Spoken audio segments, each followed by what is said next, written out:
Hi, boys and girls. This one is called The Boy Who Invented the Popsicle. I wonder how many of you like to eat popsicles. I know they're so yummy, especially on like a hot day. So I think we're going to learn the story of how popsicles were invented. So the full title is The Boy Who Invented the Popsicle, the cool science behind Frank Epperson's famous frozen treat.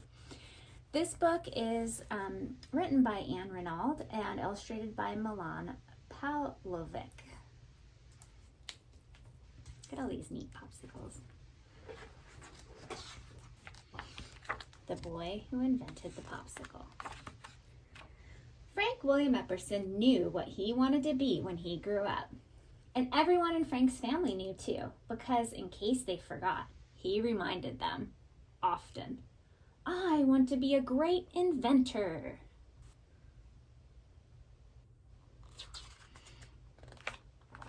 When not busy with his schoolwork or chores, Frank could be found adventuring with his brother Cray, practicing his cornet, or learning magic tricks.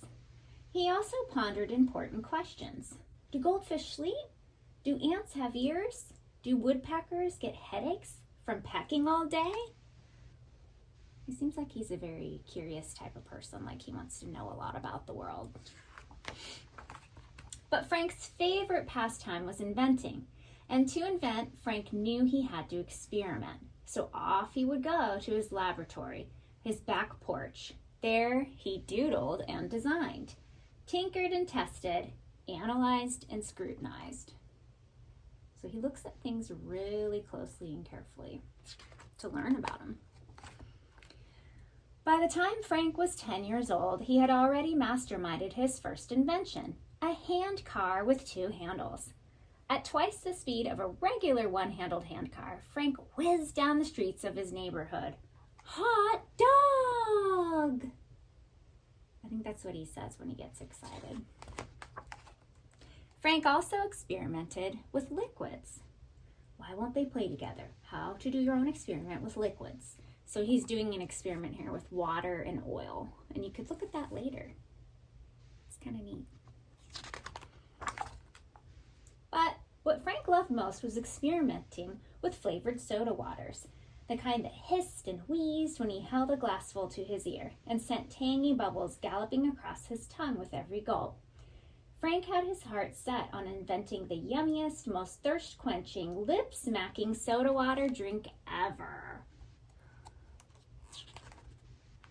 So off Frank would go to the corner store to buy the flavored soda water powders he needed for his experiments, often with his little brother Cray tagging along. Hi, Big Ep. Hi, Little Ep.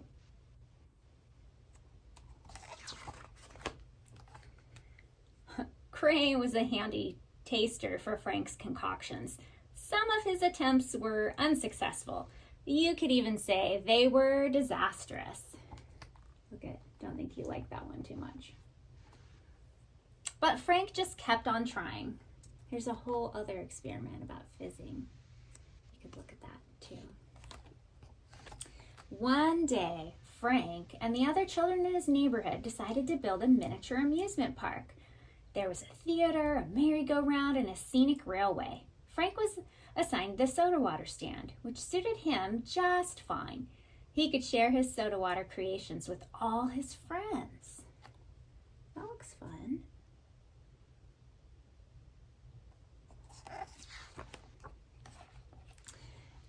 It was also around this time that something peculiar happened. The temperature dipped, then plunged.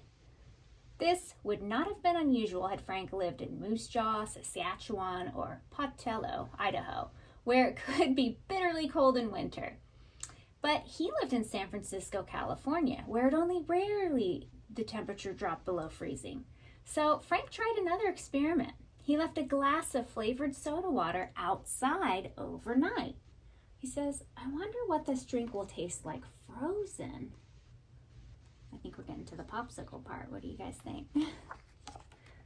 When he woke the next morning, Frank ran to his back porch to discover his soda water had frozen solid. He could no longer sip it. He had to lick it like a lollipop. Frank had invented a frozen drink on a stick, Hot dog!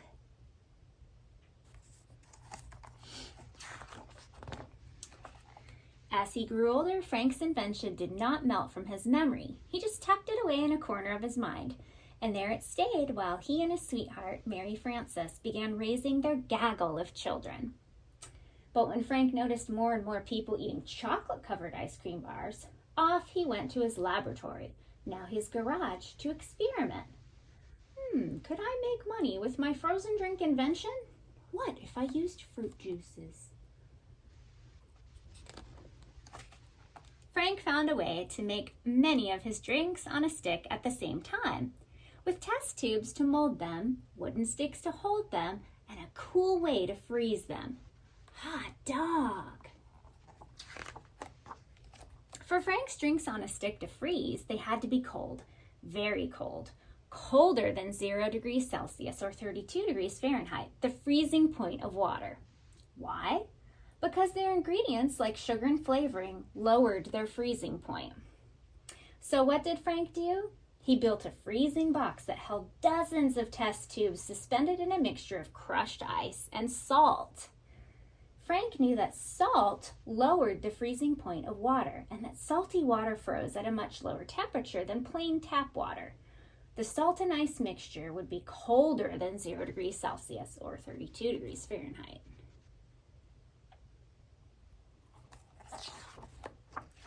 Frank's drinks on a stick also had to freeze quickly.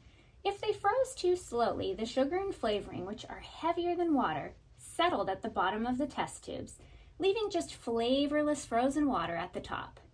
Frank wanted his treats to have the same tasty flavor throughout.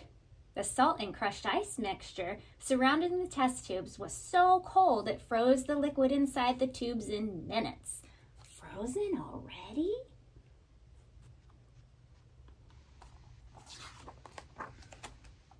Frank named his invention the Popsicle and began selling it for a nickel at the county fair and beaches. In the evenings, his children helped him roll the nickels he had earned. Frank had a clever way to encourage shop owners to sell his frozen treats. For several weeks in a row, he sent one of his children into a store to buy an Popsicle. And each week, the shop owner had to tell a different child that the Popsicles were not sold in the store. And Frank would then visit the store himself and ask the shop owner to stock his treats. Of course, the owner agreed after having so many requests. That was smart. So his kids were kind of creating a demand for the product, right? They were asking for it. So that's a good strategy. Frank's children were always keen to sample their father's confections. And with all of them clamoring for their Pop's tasty fabrications, in time, the name of Frank's invention changed to, Pop, can we have a sickle? Orange is my favorite.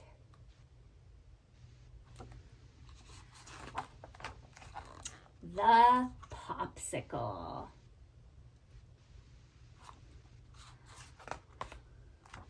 In the back, there's an author's note with some more detailed information about it